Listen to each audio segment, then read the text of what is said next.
الشيطان الرجيم بسم الله الرحمن الرحيم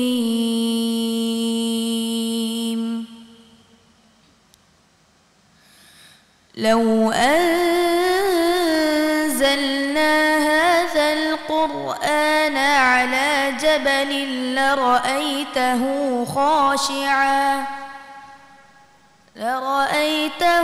خاشعا متصدعا من خشية الله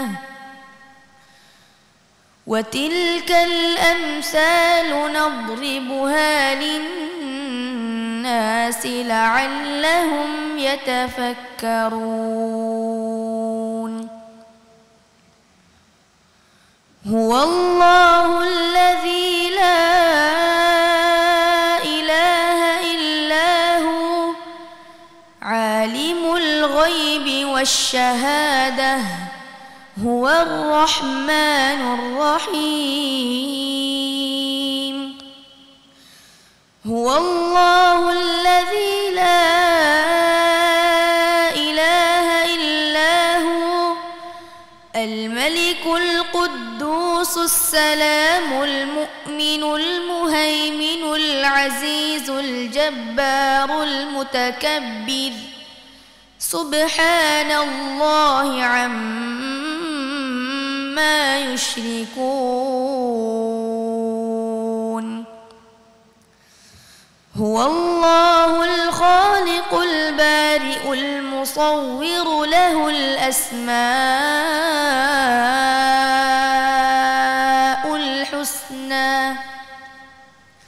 يسبح له ما في السماوات والأرض وهو العزيز الحكيم حسبك صدق الله العظيم পিওর চকলেটের সাথে soft wonder muffin cake বাইটে বাইটে ওয়ান্ডার মাশাআল্লাহ থ্যাংক ইউ ভেরি মাচ তুয়ান for your wonderful and divine তেলাওয়াত দর্শক কি চমৎকার তেলাওয়াত করলো আমাদের শ্রীলঙ্কার বন্ধু তুয়ান চলুন আমরা জেনে আসি আমাদের বিচারকের কাছে আসলেই সে কিরকম তেলাওয়াত করেছে সম্মানিত বিচারক শাইখুল কুররা শেখ আহমদ বিন ইউসুফ Azhari MashaAllah, tabarakallah, Tuan Fatih, it was a very nice recitation, but I have some points I want to tell you. You recited well out, and there is also other dot. Nadribuha. In these two dot, there is one sifa. It's called al-istitala. It's make the close the sound like nadribuha like this, and you recited lahul asma. This mad will be just for 4 haraka or 5 haraka. But you recited it's like 8 haraka, okay? So inshallah, when you next time you recite, try to follow the rules, inshallah, okay? May Allah give you, inshallah, more and more barakah, inshallah. Barakallah fiqh.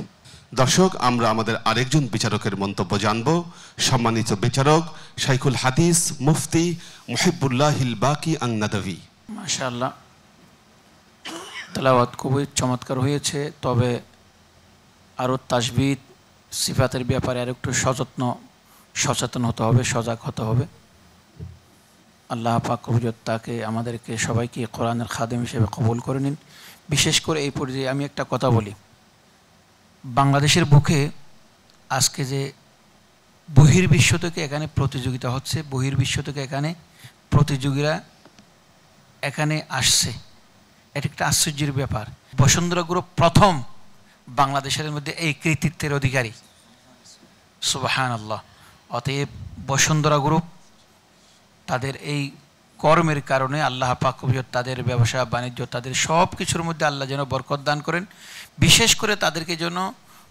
ইসলামের খাদেম হওয়ার জন্য আল্লাহ কবুল করে নেন Tuan, judges are very happy for your tilawat, but you have some instruction, inshallah you will follow the instructions.